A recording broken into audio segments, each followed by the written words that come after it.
ان کے پروٹوکول نے مجھے بڑا تنگ کیا ہوا تھا. صاحب بزی ہے, صاحب میٹنگ میں.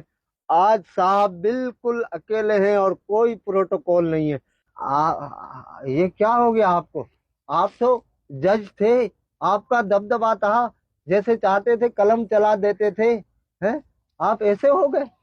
آپ اتنے تنہا ہو گئے, آپ اتنے اکیلے ہو گئے. یہ کیوں؟ آپ یہاں پہ بھی جج ہی ہے نا صاحب.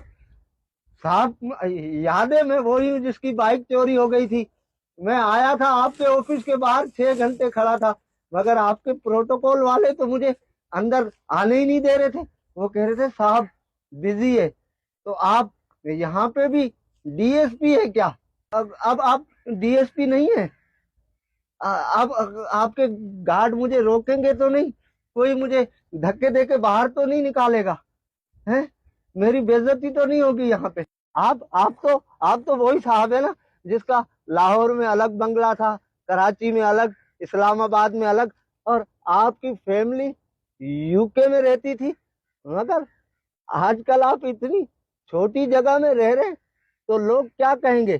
آپ کی عزت پہ بات نہیں آئے گی؟ ہیں آپ یہاں بھی تو بہت بڑے, آپ تو اتنے بڑے بلڈر تھے, آپ کا تو اتنا نام تھا.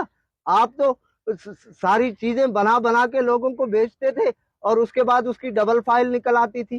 تو کیا یہاں پہ بھی کوئی ڈبل فائل ہے؟ یہاں پہ بھی آپ بلڈر ہیں؟ ارے صاحب آپ تو ہر چیز برانڈڈ پہنتے تھے. ہیں جوتے بھی برانڈڈ, بنیان بھی برانڈڈ, کپڑے بھی برانڈڈ ہیں. تو کیا یہاں پہ بھی ساری چیزیں برانڈڈ ہیں؟ اچھا یہ بتائیں, یہ جو آپ نے یہاں لگوائے ہوئے ہیں یہ کچھ پودے, کیا یہ بھی برانڈڈ ہے؟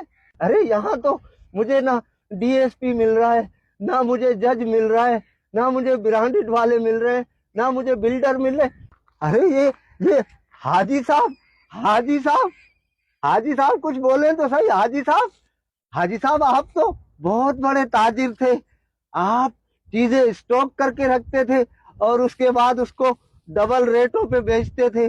آپ یہ سوچتے تھے کہ چیزیں مہنگی ہوگی تو میں ڈبل ریٹ پہ بیچوں گا تو منافع ہوگا. تو یہاں بھی آپ ساری چیزیں کیا ڈبل ریٹوں پہ بیچ رہے ہیں؟ اور کیا یہاں بھی آپ حاجی صاحب ہیں کیا؟ جو آج صاحب مسند ہیں وہ کل نہیں ہوں گے. کرایہ دار ہیں, ذاتی مکان تھوڑی ہے.